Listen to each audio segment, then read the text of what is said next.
especially this is for those families who have working parents or working professionals, and even in this COVID session they are moving out, and some family members are left back home. As and how we proceed through this DIY session, we will see what inspired us to take up this project, and what are the difficulties we faced, how you can, as a contributor, how can you improve upon it. Slowly and gradually, as we go through it, we will be able to come across the different aspects. So basically, this is a UG level, undergraduate level project done by final year students, and the name of students are Karan, Himanshu, and Mohnish, both from all three from final year UG studies in the Department of Electronics and Communication from GH Patel College of Engineering and Technology. The situation, the inspiration for the project, as I mentioned before, one of the students' parents, the students, both the parents were working professionals, and they had to be away from home at an average for 8 hours. The younger brother of the student had a minor accident, and he was advised home rest. This photograph is not of his younger brother. We took a regular photograph. We have not revealed the identity of the actual person. He was advised home rest after recovery and to actually speed up his recovery, but he had a little accident, and of course parents can stay back at home for a few days, but then finally they have to get back to their offices. So this fellow was, we can say in other words, homebound, right? He was at home, he was able to move around, but he wasn't allowed to go out in the neighborhood, and we wanted to build up a system such that he could be reminded about his upcoming medicine dosage, and know whether he had actually taken the pill or not, right? With the help of a smartphone, nowadays it is pretty common to have kids at home, and generally they do have access to a smartphone. So this is what inspired us to build up this DIY.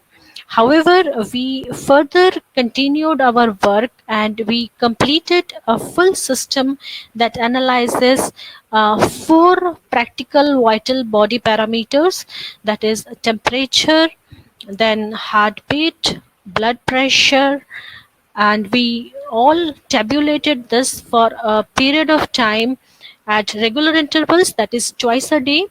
And with that, we also moved ahead with the publication. Since it is not yet out in public, we'll not be able to disclose much about it, but this was a small part of this entire project work. What you see here is a very small portion of it, and of course, at the end of the session, I'll be sharing how you can contribute to making this thing better or different from what we have already done. As I said in the introduction, this is basically meant to address those people who are left behind at home, generally our aged people, our parents, grandparents, the differently abled people, and most importantly, the patients who have recovered from some accidents or illnesses, or maybe had some minor major cardiac arrests. The other option we have is hired caretakers. Now, with hired caretakers, the situation becomes slightly clumsy because we may not get the grade of service, the quality of service expected from each and every caretaker, and there could be conflict of interest as well, right? Medical care units are available, and there are makeshift arrangements also, but at times patients or people who have recovered from illnesses do get cranky, and in order to lift their mood, it is better they stay home instead of shifting them to some care units, healthcare units, right? So we came up with this system where we could monitor whether they have taken the medicine at the proper time. We can send them messages, alert messages on the smartphone that your medicine is due, and we can also check whether they have actually taken it or not, right? According to a survey by World Health Statistics in the year 2020, this shows the number of nurses per 10,000 person. You can see certain acronyms over here like AFR, AMR, SEAR, EUR, EMR, and WPR. I have noted all these acronyms here at the end of the slide. Now, in 2015, it was United Nations who came up with an integrated set of 17 Sustainable Development Goals. Now, what are the Sustainable Development Goals? The target was that by 2030, we wanted to make the world a better place to live.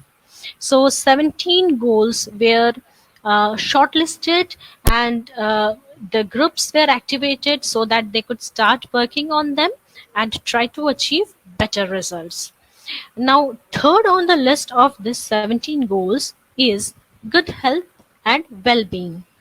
Now, as it goes around, these are integrated set of goals. That means if there is a progress in any one of the goals, it is bound to reflect in achievement or deterioration in the rest of the 16 goals also. That is why we say they are integrated sustainable development goals, right? That is how they are different from general goals that we know. Now, in order to reach out the entire world population, UN generally follows this kind of nomenclature that they divide the entire world into 6 zones, and these are the 6 zones. AFR stands for Africa region, AMR for America region, SEAR for Southeast Asia region, European region, EUR Eastern Mediterranean region (EMR) and Western Pacific region (WPR). Right? So these are the 6 regions they are divided into. Let's have a look at the statistics of nurse, midwife, healthcare supporters ratio available in all the 6 regions, as well as the medical doctors ratio available here, right? So what I have done is that based upon the US reports, this all reports, the places where I have collected them from, the websites that I have referred, they are all present in the references section. So anyone who is interested in cross verifying them can very well do it, and probably they can achieve better than us looking at the different setups. So as you can make out here, this is around 18%, 19%, 16%. The worst one being Africa, which is the smallest, that is 13%, and so on. If you look at the doctor ratio, we'll find Africa ends up with 10% ratio, which is significantly smaller than the rest of the other regions, right? Probably being in India, we are slightly luckier. We fall in the Southeast Asian region, and Southeast Asian region is further divided into section B and D depending upon the mortality rate of the infants and the adults, right? So basically how many people survive beyond a specific number of years makes this decision, and India falls into section B of the SER region, right? Coming to India, this is a world perspective. Coming to India, we know that as per the report released by WHO in April 2020, people residing in the Southeast Asian region countries, they require around 1.9 million additive healthcare workers. Additive means existing plus extra requirements, right? So as to facilitate good health for all citizenship. So this is the difference, the gap that needs to be fulfilled. India alone holds a requirement of 22.8 skilled healthcare workers per 10,000 of its population. So basically, it is a ratio that is taken with respect to the existing population, and we all know this is going to be a big challenge. To make matters worse, we know that India is a very popular destination for medical tourism.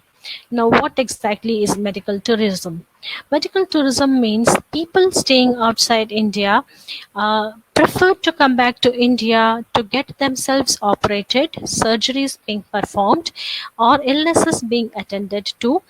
The and this has given rise to this new term which is known as medical tourism. Question is, why India? So we have this 5 points being highlighted, which justifies how India is a popular spot for medical tourism. The first one, rich cultural heritage. If you come to India, people tend to visit certain cultural tourist places apart from getting recovery of whatsoever illness they are coming to getting attended. Second, low cost. Of course, we all know the cost of the same surgery somewhere else is going to be far more than what we have here. Third, personalized services. Fourth, world class quality. As far as medical qualities are concerned, India is able to provide, at least meet the conditions. If it was not so, it would not have become such a popular destination. 5, less waiting time. Right, so these are the 5 factors which makes India a popular hub for medical tourism. Fine. So we thought of working upon this kind of setup, but of course, we needed to do a little market survey and find out what are the popular commercial products already available in the market. So I have stated 4 or 5 of them, but actually, as far as I remember, when we studied it, we have at least 15 such products commercially available in the market, using different microcontrollers, different mechanisms, and different setups. At an average, I remember I saw at least 10 patents, uh, Indian as well as US based patents on this same topic. And interestingly, they are very innovative ways to do this kind of detection and correlation. The first commercial product that I would discuss is Med Tracker. It uses PIC 18LF252 Blue Stamp BRSC 30A module, and it is a plunger based lid open detection. So if I have a pillbox and if I am opening the lid, it detects the activity of the plunger and identifies, sends intimation to the user as well as the caretaker. Next is Intelligent Pillbox. It is Arduino based and it uses Skype. Now the limitation of Skype being it has to be throughout connected to the internet. If there is a failure in the net connection, the system would fail. So it is Intelligent Pillbox. Infrared sensors are interfaced with motors to deliver a packet of pills. So there is a scheduled dosage of medicines and it is delivered via help of motors using infrared sensors for interfacing. Pill Care, it is a GSM based microcontroller.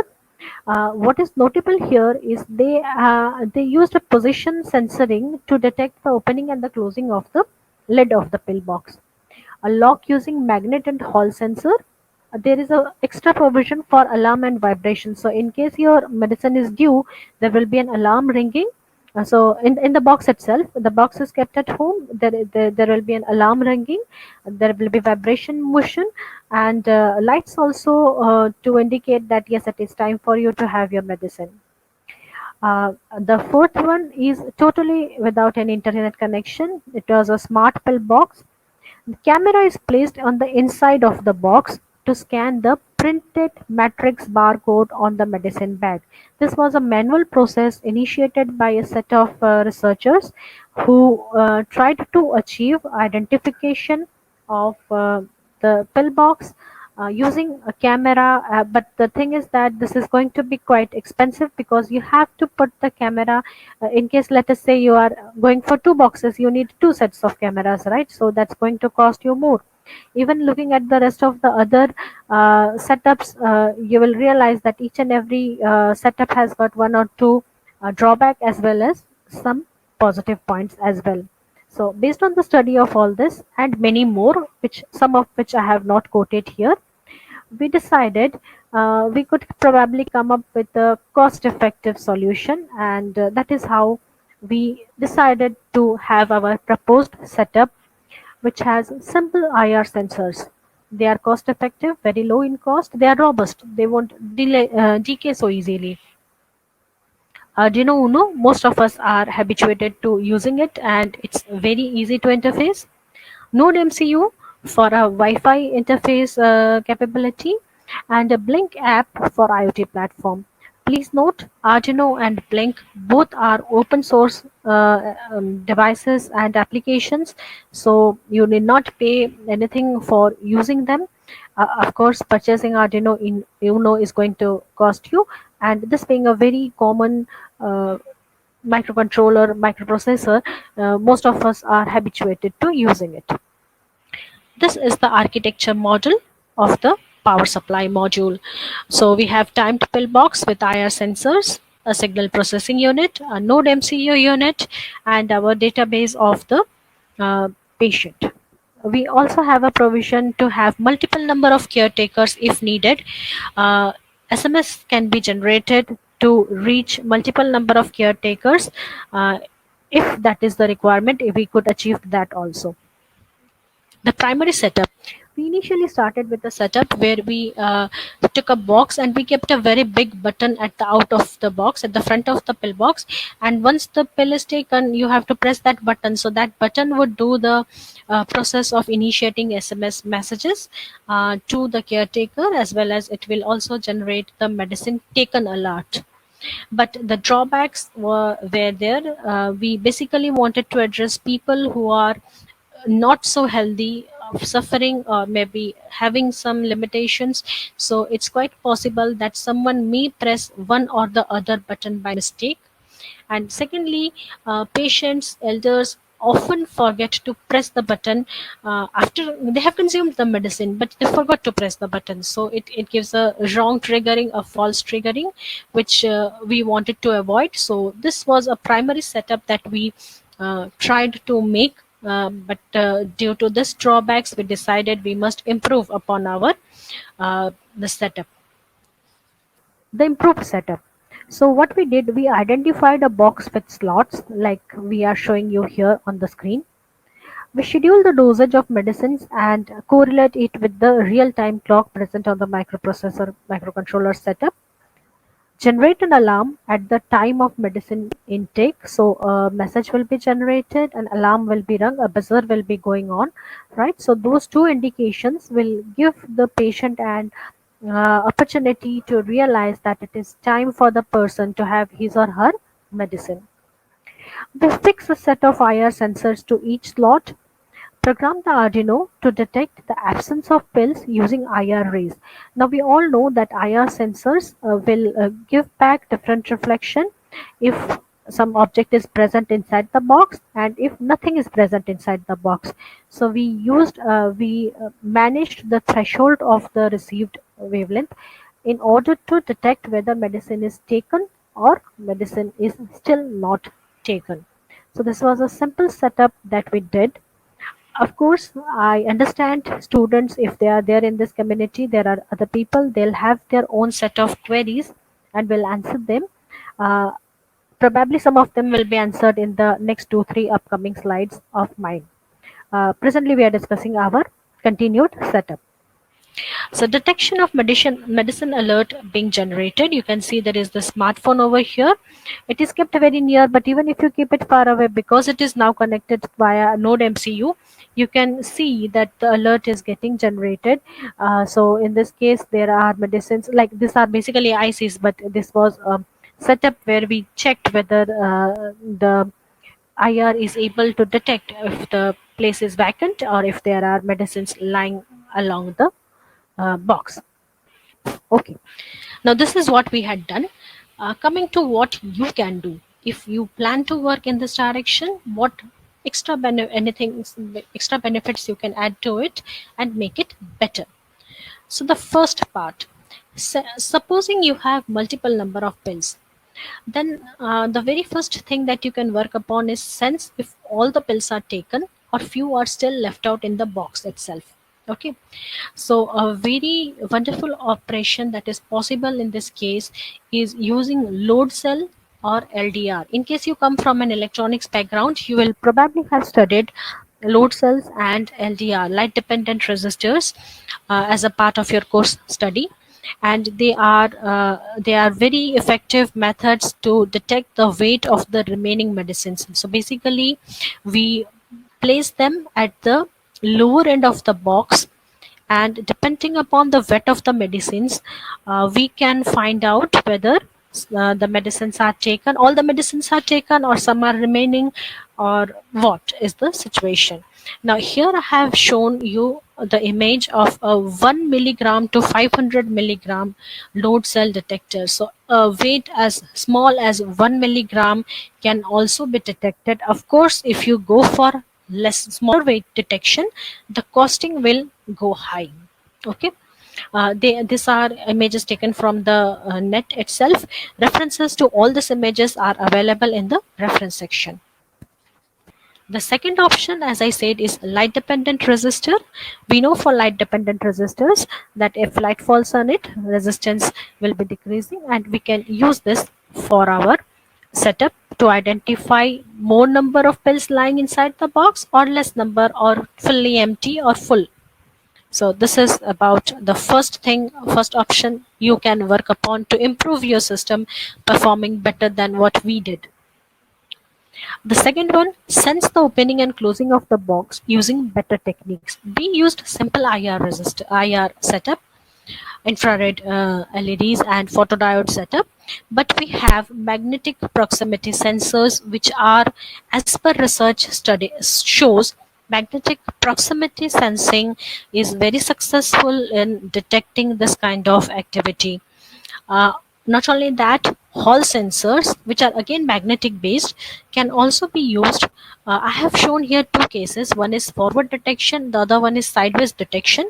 Either ways, depending upon how you have the lid opening or closing, it can be embedded into the pill box. And the same setup being not so big in size, it being compact in size, you can actually embed it in your pill box and use it to detect whether the pill has been taken out and consumed or not.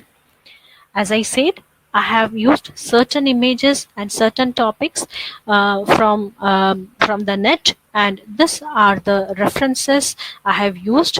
Okay, I see on the chat window there is a query by G Senthil Kumar. Will this webinar recorded video will be available? Yes, it will be available. So in case you have any further queries, you can always contact FI on their forum, and they will get back to us. We'll be able to address your queries also.